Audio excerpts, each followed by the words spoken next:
Last year, inDrive pulled off one of the smartest marketing plays I've seen in a while in Nigeria.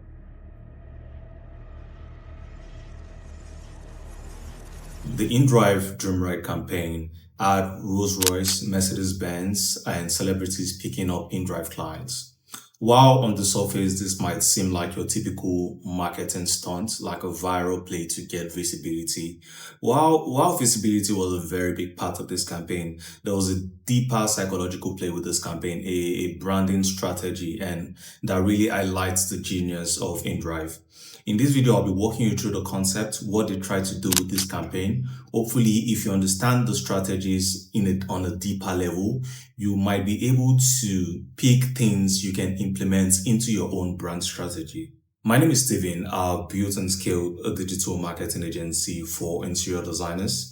Right now, I'm working in-house for different brands at different marketing capacities.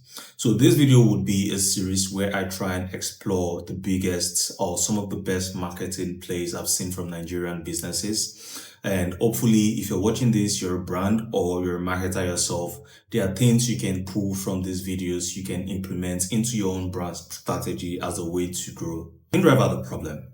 They had a branding problem. When inDrive came into the ride-hailing space, there was already Bolt, there was already Uber.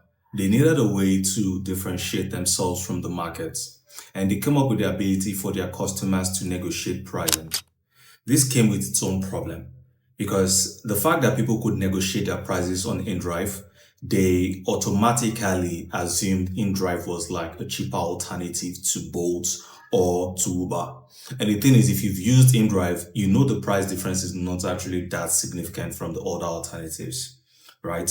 And basically, why I say they have a branding problem is branding basically is, I think the easiest way I can explain branding is the perception people have of your brand. When you think of certain brand, what do you associate them with?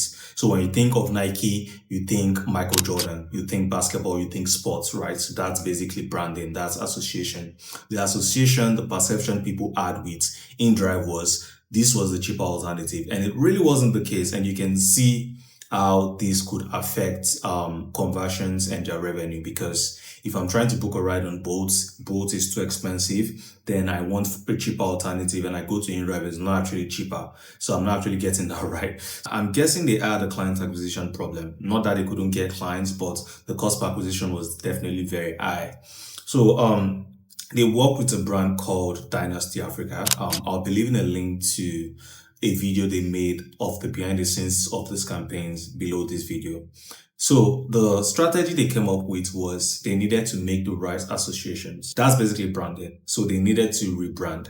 Not necessarily rebrand as changing their business model. They needed to control the narrative people had of their brand. What inDrive was associating itself to was being cheap because they were able to negotiate prices, and that wasn't intentional. So they needed to control that narrative. And Dynasty Africa came up with the idea of inDrive Dream Ride, where they could associate, if people felt inDrive was cheap, let's associate inDrive to luxury. So they started associating inDrive to Rolls-Royce, Lamborghini, G-Wagon. So they had celebrities picking up people. So while this went viral, this got inDrive a lot of visibility, there was also something bigger at play, more genius marketing, or I would say branding strategy at play here, which was subconsciously, I would say this was like subtle mind manipulation.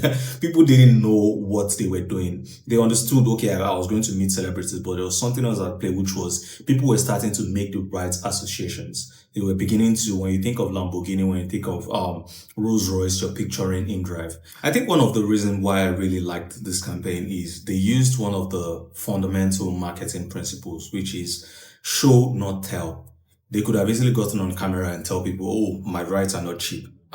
But they actually showed you their rides are not cheap, their rides are comfortable, you can get luxury rides with inDrive. These are all messages they try to pass across through this campaign.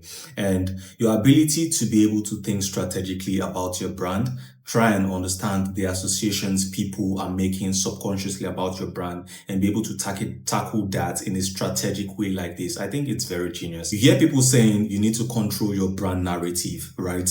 This is basically what controlling your brand narrative is. When it comes to getting marketing or getting branding right, your ability to look at a brand and see what are assumptions people are making about this brand, maybe it's subconscious, and being able to control these narratives is what is going to set you apart as a marketer or set your brand apart.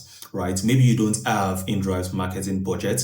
I'm sure there are inexpensive ways you can try and come up with creative solutions to tackle these problems. I believe this is one of the most creative marketing play by Nigerian I've seen in a while. If there are other marketing plays you've seen, drop a comment and I might be making a video about it. If you've gotten anything for this video, it should be try and control your brand narrative. Try and see what assumptions people are making about your brand that might be affecting your bottom line. Speak to your customers and look for inexpensive and creative approach to tackle or control these narratives.